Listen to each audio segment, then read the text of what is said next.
What's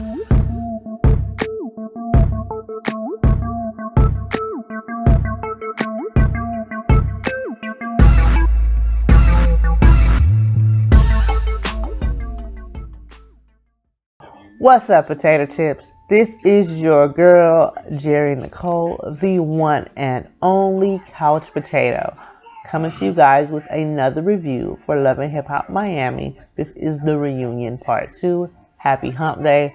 Let's get it. Let's go. So, this reunion starts off exactly where we left off last week, with Young Hollywood trying to make the assumption that him and Amara slept together. Now, I don't know about y'all, but I didn't believe that shit for about 1 second.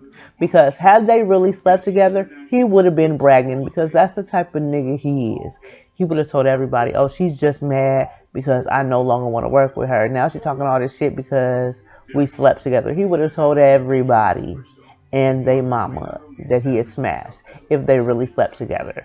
So, like I said, I didn't believe it last week. I damn sure didn't believe it this week. And Amara shut that shit down. She said, let me tell y'all what really happened. There was a studio session that he invited me to. The studio session was mad long, and it lasted into late hours in the night. And I lived far away. And he said, you know what? I live across the street. Why don't you come crash in my house? She slept on the air mattress. He said he offered like a gentleman to have her sleep in the bed and he would sleep on the air mattress. She said she noticed that he didn't have any sheets or anything in his house, so she brought the comforter set. Okay, but nowhere in there did they say that they slept with one another. And I'm happy that Nina was like, so did y'all sleep together? Because you made it seem like y'all slept together. And he said, oh, nothing happened. And, you know, then she asked Amara how she felt about the whole colorism thing. She said, I was only mad for a minute because I've been dealing with this my whole life. But, you know, now he's over here making t-shirts talking about Afro Mommy and Afro Poppy. And he's like, oh, I'm doing it for the culture. You're not doing it for the culture or the cause. You're an asshole. You sound like an asshole. And you sound like a racist, like everybody has been saying since this season has begun. And he's going to tell her she was too enamored in her storyline. Get too caught up in the storyline. Oh, wow. I didn't even know what Afro-Latino is, and a whole bunch of people don't know what Afro-Latino is. Okay, that may have been true when the season started, but when you got called out on your bullshit about it, you could have did your research, but you continue to say ignorant shit and continue to say her Afro puffs and calling her a Nutella princess shows me that you never gave a fuck and you didn't care. So I keep seeing these reviews and people's comments saying that we need to let it go and give him a pass because he didn't know. Ignorance is no excuse, because he could have Googled what the shit meant. He chose to be an asshole. He chose not to learn because he don't really give two shits, and he never did. He just wanted the attention, and now he's mad that he got negative attention and he's getting death threats. Now, should we be threatening to kill the man? No, but still. Don't be an asshole and then expect people to be like, it's okay, he didn't know. It's not okay. And it was never about her being extra about it. Yeah, did it drag on a lot longer than it should have? Yes. But did it bring awareness to what's really going on in this world and in the Afro-Latino community, in the African-American community, in the Hispanic community, in the Asian community? Because colorism does not just stop right here. This shit is worldwide. In Japan, if you're too dark, then there's a problem. If you don't look like the average Japanese person, then you're not worthy. In the Hispanic community, if you're too dark, you can't be Hispanic. There is a problem. In the African American community, we fight about light skin and dark skin all the time, because light skin is quote unquote better. And all he did was make that more obvious and bring that more to light, what he really felt about dark skinned women. Let's be real. And then, how dare you be mad at Juju for trying to explain to you what Afro-Latino means? It means that we are of African descent, that we come from Africa, and we weren't just all dropped off in one spot. And he's like, of course. And like she said, don't of course Poppy, because apparently you don't know, and that's why you showing your ass and acting the fool. And then of course he gets mad because he can't handle shit, and he walks off like the true ass, lame ass nigga that he really is. Then Nina asked if she felt like, if Amara felt like Steph was taking sides. And Steph was in the middle, and she was the shit starter, because when her and Veronica were fighting, she could have said, you know what, guys, I've been working with Young Hollywood. I know how you feel about him, Amara, but I gotta get my bag. You know. And Veronica, I don't think that she was choosing sides. We were just trying to make the situation better, and that's all we wanted to do, but she wouldn't let us do so. The fuck out of here. And you still talking about her hair like I said last week. Bitch, is that ponytail on top of your head yours? Is blonde your natural hair color? No. So everybody adds enhancements to their hair. And I don't blame her for adding enhancements to her afro, because I'm pretty sure that's a lot of work to deal with every day. So let's add some pieces to it so that I don't have to. You know, like she said, she is not her hair. Her hair does not define her. Somebody should have played the India Arie, I Am Not Your Hair, so that people could understand that it's just hair, but that's not who she is. Y'all see Miami Tip in the audience, though, making comments about everything. She was making comments like she was a viewer watching at home. And I love it about it. I love that about her, because she was just being herself. But let's move on from this, because I don't think that Steph is ever going to learn. And Veronica's never going to learn. And fucking trash ass is still going to be a trash ass nigga that nobody's fucking with. Oh, but before we move on, did you see when JoJo and Veronica got into it, and they was going back and forth, and how they panned over to JoJo's daddy, and Antonio was looking at Veronica like, bitch, don't make me hurt you behind my daughter. I didn't even know they were going to be there. And I told you, Antonio's scary. Niggas in the cartel, the mafia. She may want to tread lightly when it comes to JoJo. Now let's talk about Veronica and her use of the N-word, and why she thinks she can use the N-word, because her great-great-great-great-great-granny was black.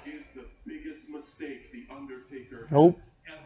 That's not going to give you a pass, because your great-great-grandmother was black. And when Nina asked her what she identified as, she said, black, 100% black. Am I the only one that wants to see the Ancestry DNA results? I'm going to need them receipts, because you're not black, boo. Not it. And Trina, when you were asked what you think about her using the N-word, well, you can't stop people from saying it. When I went to Japan or Hong Kong, they use the word there too, and that surprises me what they do. No, y'all should have told her that she don't got no business using the N-word, because she's not a nigga. She's not. And you know what? We probably should stop using the word as a culture. Like Juju said, maybe we should refer to ourselves as the kings and the queens that we are, and stop letting people call us niggas, and stop letting people think that they could just use the word nigga all willy-nilly just because. Because she's not a nigga. Just because she grew up in the ghetto does not make her a nigga. And just because other cultures may see her, or white people, let's be real, may see her as a nigga, that don't make her a nigga. So she just can't be using the word nigga. She sounded stupid. We get to Prince and Michelle Pooch. Prince still mad that him and Liz ain't together. And you still want to blame everybody else but yourself for why you and Liz aren't together. Talk about, at my fashion show, Michelle Pooch know that Shay want to be wild, and they're over here manipulating Liz, and Shay was like, I'm not manipulating her, and Michelle was like, I'm not manipulating her, and even Liz said, nobody is manipulating me. If you wouldn't have been cheating, none of this would have went down. And just like Michelle Pooch said, when we went to your event, I told these girls how I roll. I roll with class. I had nothing to do with that. And she told them in that episode, this is about business. You don't need to be making a scene. And we don't need to be messing up our coin. So, I don't know why the fuck he's still mad at her for fucking around. And then when Nina was like, so what's the history between you and Gabby? Have y'all ever been in a relationship? He was like, oh, that was in the past. And Gabby's like, well, I didn't even know that he had a girlfriend. And as you can see, she keeps using the I didn't know as the reason why she does what she does. That's why Baby Blue called her ass a groupie. But then we got receipts that Prince and Gabby were a little too close for comfort when she was in the bikini sitting on his lap and he was rubbing all up on her booty and they was kissing. And he was busted. And all I could think of is Liz maybe going like this. It's busted. You're busted. It's 2 o'clock in the morning. Where you been? And Prince was like, baby, didn't you get my two-way? I was with my other girlfriend. Like, for real, he could have just been honest. But he over here trying to lie, talking about he was single, she was single. You weren't single because the night that you came home at whatever time in the morning when the sun was up, you just said, oh, I was out with my friend Gabby. And she was like, who the fuck is Gabby? So there was no way that you could have been single at the time that shit happened, okay? Let's not even play that game. And you know, Liz storms off the stage because she's hurt, she's crying.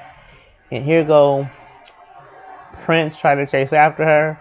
And of course, you still got Baby Blue in the audience calling Gabby a groupie and trying to spell out groupie, missing letters in the word. He only missed the E, so I can't say letters. He only missed one letter. Then he came back out, Prince, about the only reason he's upset is because he genuinely cares about Gabby, loves her, and cares about her feelings. And he's sad that she had to find out like this on national TV. No, nigga, you just mad that you got caught.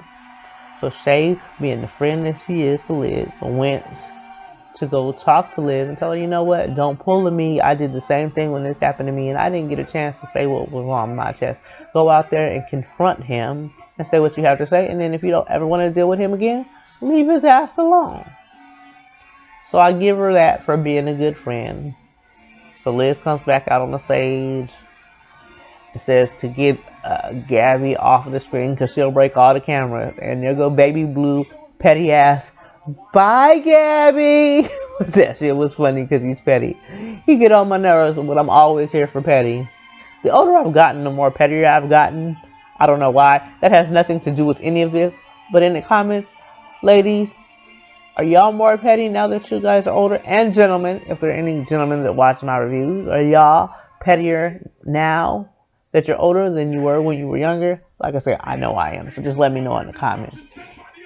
Anyway, Liz tells Prince to look her in the eyes and look at her soul. She's done. He's dead to her. And that's the end of that. Then we get to your boy, the community Jangling, Trick and Joy. Nina asks Joy why they're getting divorced. And Joy says, because Trick is not the type of person that you can talk to. Then she asks Trick the same question. And Trick says what she said. Like, he couldn't just give an answer. Like, he's so fucking petty. It don't even make no sense. Then asked Joy, why do you think that Trick won't let Joy have this divorce? She said, because he's petty. And she asked Trick, and Trick said, yeah, because I'm petty. But at least he's man enough to admit that he's petty. But what took me out about this whole situation, he said he not giving Joy the divorce until he can approve of who Joy is dating. Like, come on, my nigga. You don't get to choose who she dates and who she marries. They don't have to meet your standards. They have to meet hers. But again, that's the pettiness and the childishness of Trick Daddy Dollar's community Jingling. Then we asked Joy if she's dating, and she says yes. Asked if she dated anybody that was at the reunion, referring to Pleasure. She didn't say anything, and Pleasure said, look, if I had a crush on Joy, if I really liked Joy, I wouldn't have any problem telling the whole world. And I believe him. He doesn't seem like he'd have any problem telling anybody who he was with if that was the case and they were together. And then Trick gonna sit there and say, yeah, I like Pleasure P for Joy, because he gonna fuck the shit out of her and do her right. Like, come on now. Stop it, Trick. Let Joy go. I need you to grow the fuck up. You're comic relief for the show, but I need you to grow up and be a real man and not be trying to still control this woman's life like this. Then we get to the fight between Shay, or Bucky, because that's who she was being at the time, and Joy. And did y'all see Bobby when they came back from that clip and he was like, I am shocked and appalled that you put your hands on my cousin. Like, Shay, we was friends, but bitch, I'll beat your ass behind my family. That's the look that he had in his face. And then, Nina asked Trina, what do you feel about, them fighting over a man? And like Trina said, she tired of these women checking women about a nigga. Check your nigga. Don't check no female about no man. And for her to hit Joy, that was some weak ass bitch shit. That was what weak bitches do. And Shay was like, I didn't. She came for me. And Trina was like, you put your hands on her. But before that, Shay was like, I want to talk directly to her, and I don't want nobody else to say nothing. And Joy was like, I don't do too much talking. Like, Joy looked like she was ready to whoop her ass. Point blank and period. Trina looked like she was ready to whoop her ass. Like, I said it when the episode aired, and she pulled Joy's hair. You don't want that smoke with Joy, you don't want that smoke with Trina, and you don't want that smoke with Trick. Nina asked, does she think that she owes her an apology? And here goes Shay, it's hard to apologize, and Baby Blue shut that shit down. Like, you're not from these parts, you're not from Miami, this is Trick and Trina, you don't want no problems with Trick, Trina, and Joy, you might want to apologize. Like, girl, they'll have you in a swamp somewhere. You don't want that smoke. You know you don't want that smoke. So you might want to apologize. But I wish that Trina would have had all that for Veronica and the N-word and everything that went on in that previous segment that she had for Shay. But did y'all peep the shade that Nina threw when she was like, well, Scrappy ain't here. Scrappy is living and enjoying his life with his wife, Bambi. Like, she didn't have to do that. She didn't have to be that shady. She was Shady Boots. And shout out to Ramblin' K, who uses boots all the time. And I love it, so I had to throw this in there. But that shit was Shady Boots. For real, for real. And like Trina said, I don't know why this girl is going so hard over men that don't want her. I.e. because she's a jump off. And that's what jump offs do. They go for men who don't give two shits about them because that's just what they do. I don't know. Shay is going to continue to let VH1 pimp her for a check, because she must need that money. But let's move on from that. We get to Miami Tip, Kiara, and Gunplay. And Nina asked a question that we all wanted to know. We all wanted to know, did anything happen between Miami Tip and Kiara after the video shoot? And Miami Tip was like, it was love at first sight when I saw her. It was stars in my eyes. I pretty much had to have her. Kiara said, as for me to know, as for us to know, and you to find out. And Nina said, this is the reunion, so that's what we do, and we trying to find out. But of course, they didn't tell us that if anything happened. I think something happened. I think they got down, and they've gotten down a couple times. Then they asked if Gunplay was involved, and they was like, Gunplay wasn't in any of that scenario. It was just me and Miami Tip. So, I know something went down. We all know something went down. We just want the details of what went down. Then talk about Gunplay and how Gunplay says he went to rehab. He feels great. He got his teeth whitened. He got facials. He got the vitamin B12 shots. He is in a wonderful and great place, and I'm really happy to see that. Nina asked what he's doing to stay focused and stay sober. He said he's in the studio working on his music. I'm happy him and Kiara are still together. You can tell that they really love one another. And I think that they'll end up together for a really long time, because that's a true ride or die solid couple. And I love to see black love flourish. What the hell is flourish? Flourish and strive. I cannot talk. Flourish and strive. Then we get to JoJo and her family drama. So, as we all know, JoJo testified for her mom in the divorce so that her mom could get what she was due from, her dad in the divorce settlement. JoJo says one day she was at the shop. Here come the movers, packing up everything in the shop. When Nina asked Antonio why, he closed down the shop, he said, business is business. And if the store wasn't making money in 3 months, it wasn't business. So I had to shut it down. I don't believe that for 1 second. I believe he shut her down because she made the wrong decision in his eyes when she testified for her mom. Just like he had said in that episode, make the right decision, JoJo, because I want you to be the heiress. He uses money to get what he wants. Because remember, he had already cut off the brother and said the brother wasn't shit and he was stupid for testifying for mom. So, come on. He shut that shit down because JoJo didn't do what he wanted JoJo to do. Then he asked Antonio why they were getting divorced. And Antonio said, when my wife comes to the United States, I say to take care of my kids.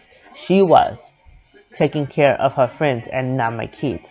And she was getting her face changed every month. Every month it was something new. The eyes, the face. And Florida Day, I think is her name, said, no, that's not it. You was out here in Mexico and you was cheating on me. So Nina was like, so were you being unfaithful? Antonio slid right on past that like he didn't hear nothing. Oh, she was a good mom.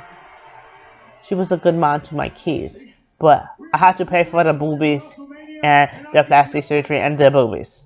He was out there cheating and didn't want to admit that he was cheating. JoJo says that her and her dad are in a good place, though. She doesn't ever want to do anything with money. She just wants him to be her dad, and that's it.